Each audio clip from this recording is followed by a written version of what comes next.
Comment la société derrière Investissement Facile a généré plus de 6 000 € par mois au premier trimestre 2023 et pourquoi je considère que c'est un petit échec pour Investissement Facile, je vous dis tout dans cette vidéo. Bonjour et bienvenue sur la chaîne de l'investissement.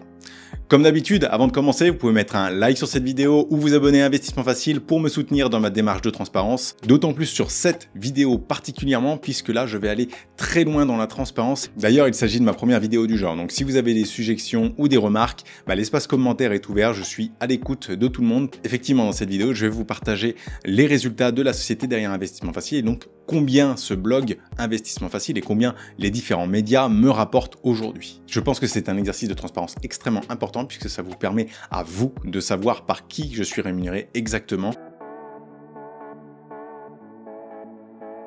Investissement Facile, c'est une société qui propose du contenu autour de l'investissement. On va avoir principalement une chaîne YouTube, un Telegram, un Twitter et enfin le blog. Ces 4 canaux vont me permettre de diffuser de l'information 100% gratuite au sujet de l'investissement. Aujourd'hui, il n'y a rien de payant, ni formation, ni coaching, etc. puisque j'ai décidé de mettre le plus de contenu gratuit à la destination de tous. Enfin, ici, on va parler de chiffres qui peuvent être gros et qui peuvent choquer certaines personnes. Mais il faut savoir qu'Investissement Facile a 3 ans et que je commence à récolter aujourd'hui les graines que j'ai semées il y a de cela 3 ans. Il y a eu 2 années pendant lesquelles j'ai été très peu rémunéré, voire pas du tout, et que j'ai passé des milliers d'heures à produire un contenu gratuitement sans espérer aucun retour. Aujourd'hui, sur Investissement Facile, j'ai choisi le modèle de l'affiliation. Et pourquoi ce modèle de l'affiliation? Parce que généralement, quand on parle d'infiliation, on a une liberté de parole qui est totale. C'est-à-dire que les plateformes nous rémunèrent si on amène du monde. Eh bien, j'ai choisi ce modèle-là pour ne pas être contraint. Parce que dans des sponsoring, bien souvent, vous avez un texte à lire où vous devez aborder des points précis, ce qui vous limite dans votre liberté de parole. C'est pour ça qu'aujourd'hui, j'ai décidé de vivre de l'affiliation.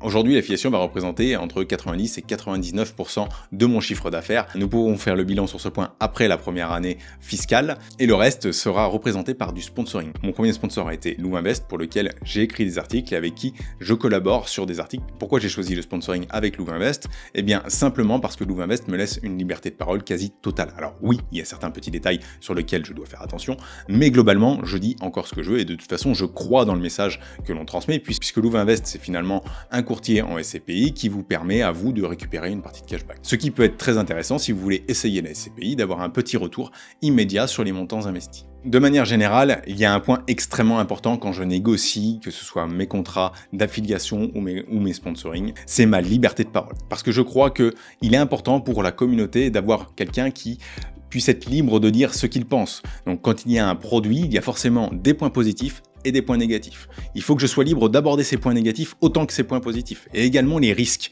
Parce qu'on est sur un produit financier, on parle de l'argent des gens, et que je ne me vois pas polisser mon message pour juste permettre à une marque de faire de l'argent sur le dos des personnes qui me regardent. Ça ne me ressemble pas, et c'est aussi pour ça que je prends le biais de travailler uniquement avec des plateformes sur lesquelles j'investis ou je pourrais investir à court terme. Bref, maintenant qu'on a fait le tour sur le business model, il est temps de passer aux chiffres qui vous intéressent réellement.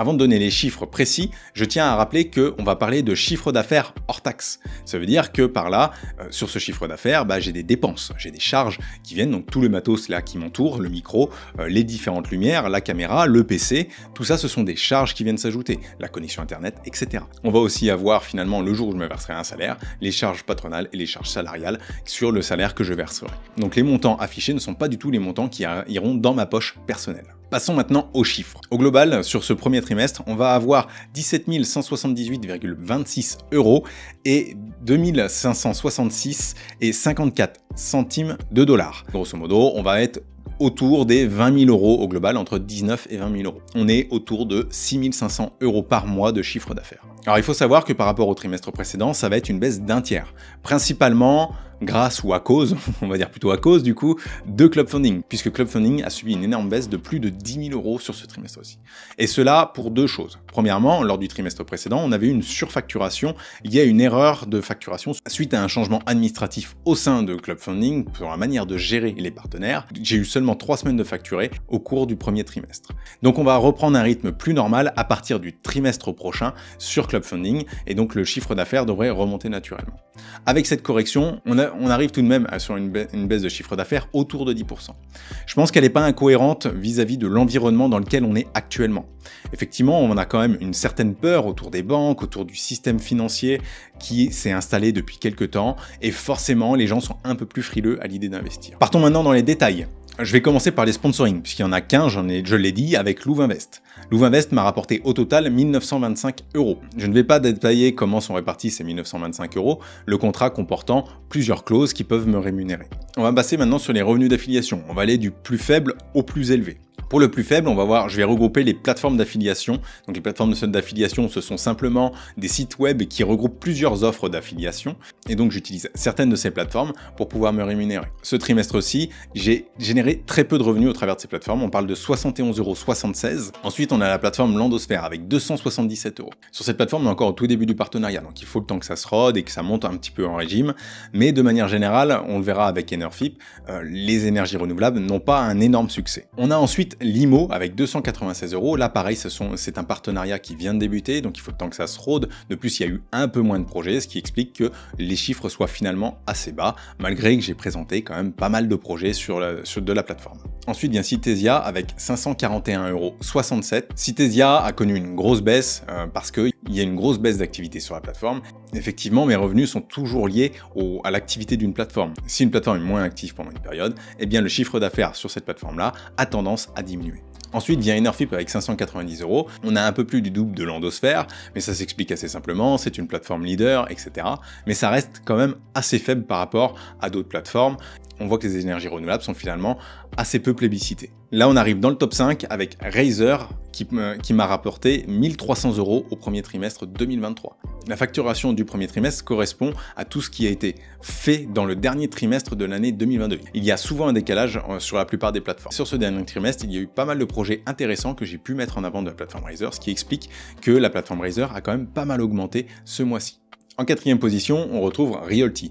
Alors Realty, j'en parle souvent, je pense que c'est pour ça que ça fait des bons chiffres. On est, comme j'ai dit tout à l'heure, à 2566,54 $ exactement. Là aussi, le chiffre est plutôt bon, mais j'ai pas connu la croissance que j'aurais cru avoir, probablement à cause d'une baisse des taux de Realty et aussi certaines ventes qui ont été très difficiles avec une rapidité de financement extrêmement élevée. En troisième position, à peu près à égalité avec Realty, on va retrouver Club Funding avec 2400 €. Comme expliqué avec Club Funding, c'est pas normal qu'il se retrouve à ce niveau-là. Il devrait plutôt être top 1 que top 3, mais il y a eu un changement dans les règles de facturation qui fait que ce trimestre-ci, je n'ai facturé que quelques semaines. En deuxième position, on retrouve Baltis avec 3861 €. Là aussi, c'est une belle baisse parce que Baltis, depuis la fin de l'année 2022, finalement, ne propose que très peu de projets. Et la baisse de l'activité de la plateforme se retrouve directement dans la baisse de mon chiffre d'affaires vis-à-vis de Baltis. C'est cohérent, hein, si une plateforme fait plus de projets, il y a plus de personnes qui vont s'inscrire, qui vont investir, etc. Et donc, je vais derrière moi potentiellement être plus rémunéré puisque plus des investisseurs d'investissement facile sont susceptibles d'aller sur ces plateformes-là. Et en première position, nous avons La Première Brique avec 5 915,83 € de chiffre d'affaires au cours du trimestre précédent. Pour La Première Brique, contrairement à pas mal d'autres plateformes, c'est une belle hausse puisque La Première Brique a continué dans son dynamisme à proposer parfois des plus gros projets et donc qui dit plus gros projets dit plus de temps pour investir et donc les personnes qui d'habitude n'investissent pas peuvent éventuellement se retrouver à investir sur la plateforme. Et donc je le rappelle, au final c'est presque 20 000 € d'affaires sur les 3 mois qui viennent de s'écouler. Malgré la baisse, ça reste relativement encourageant et ça me permet d'envisager Investissement Facile comme une source de revenus futurs intéressant. Pour continuer à développer la société, il va forcément falloir aussi que je continue à développer mon activité. Je parle pas par là uniquement de faire grossir le site Investissement Facile, mais aussi d'apporter des nouvelles fonctionnalités qui peuvent être d'autres produits ou même partir complètement sur des nouvelles activités que je pourrais créer, des activités connexes qui auraient des synergies avec Investissement Facile. Je vous rappelle que c'est la première vidéo du genre et donc je vous incite fortement à laisser un commentaire pour m'indiquer quelles sont les critiques et les points que je pourrais améliorer sur ce type de format. Si cette vidéo vous a plu, je vous incite à mettre un like et aussi à vous abonner à Investissement Facile pour pouvoir être mis au courant des prochaines vidéos. Je vous souhaite une bonne journée et je vous dis à très vite pour mon bilan mensuel de mars la semaine prochaine.